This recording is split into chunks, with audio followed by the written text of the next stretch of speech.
there are successful people and not so very successful people. In schools, there are backbenchers and there are frontbenchers. Does anything from being a frontbencher or a backbencher have anything to do with success? Over the years, I have a lot of friends. I've seen a lot of my friends who are equally successful being a backbencher and being a frontbencher. It's not just about the education there. All of the successful people have some core skills which has to be learned the hard way, but it could be implemented much earlier. I want to share those core skills with you which I have learned the hard way over these years, but I wish I would have learned all those skills much earlier when I was in my 20s.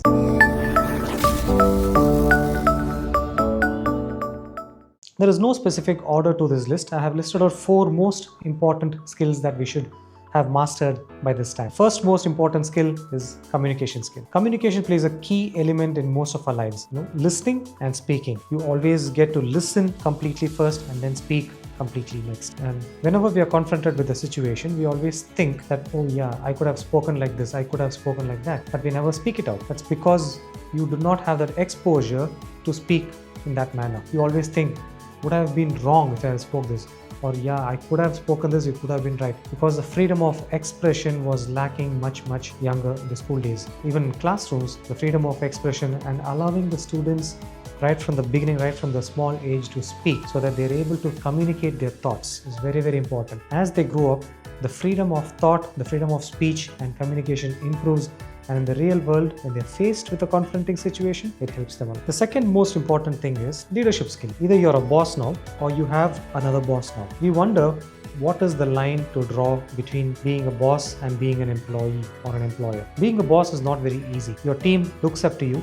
They are looking at you as a role model and they always want you to be a living example of what they would want to be like. And if you're landing up at the wrong places, if you're falling on the negative side of that leadership, they would be really affected. And when they get a leadership role, they would think, yeah, my boss was strict like this, my boss was in this manner, he was behaving to me in this manner, so I also should be like. Those are not actual leadership skills. Leadership skills goes hand in hand with how he himself is a team member first. It's very important that leadership skills should be taught right from the beginning, and you should start learning it right from a very young age so that when you grow up, you know what you want to get done, what you want to do, how you want your team to react to your thought, how you react to your team's thoughts. I've had many leaders in the past, including all my subject teachers, my head of the departments, my professors, all of them were leaders. Yet I can only remember or try to get inspiration from 1 or 2 of my teachers and professors. They inspired me so much that I really want to be like them. That's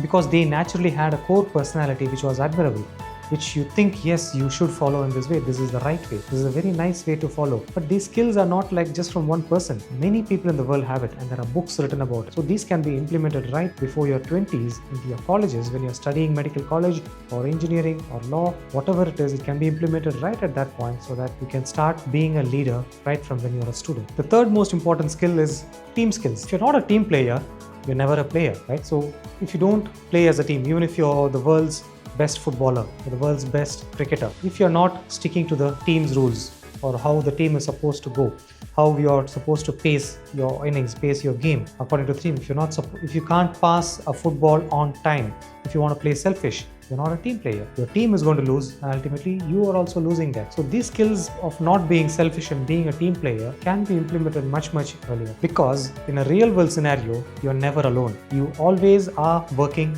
with someone, with something, around so many other things, right? So we have a lot of colleagues. So everyone's nature is different. We have to work around and understand what is the nature of all of the colleagues. Naturally, we have to understand. At the same time, you have to get the job done. You have to keep doing your job. At the same time, accommodate others' job also. This, without the idea of team, will never happen if you're trying to be self. If you want to be successful there, you have to play a team man. In my opinion, this one is the most important skill. Discipline. It takes everything together. All the other core concepts, everything together. Discipline is life. So we will never have discipline as we are growing up, right? So you're naughty kids, we're moving around here and there. In college, you bunk classes, we go around here and there, we go to theaters, we disrespect people, we get into fights, we get into arguments, and we never show up on time. All this accounts to discipline. Discipline is a collective word of so many different parts. Being accountable for what you do, being responsible, showing up on time, waking up on time, eating food on time, studying on time, being responsible for what you do. All these things fall into the category of discipline. So if you ask me for one single trait that a person should have to be successful in life is discipline. Of course, mixed with others, you will be even more successful. For example, you want to prepare for an exam. If you don't have a discipline of waking up exactly at that time every day, doing your morning routine every day, studying exactly for those first few hours, having your breakfast, having the proper sleep, eating food, all these things fall into the category of discipline. So if you don't do that regularly, one day gets missed out. The next day you would think, okay, the last day went okay, so let me stick to the last day. So the discipline gets broken. Once it's broken, it's hard to fix it. And when can this be done? Discipline can be started right from the school. If you're wondering that these core skills cannot be attained at a much young age, imagine a 16-year-old boy coming out of nowhere suddenly ruled the whole world by his cricketing skills. Sachin Tendulkar, right? So it was not just his batting skills. He had all of these traits together at the same time. Discipline, teamwork, communication, leadership. He carried the burden of the whole country along with him, right from when he was 16. Right? He stunned the whole world by his batting skills and he stood consistent.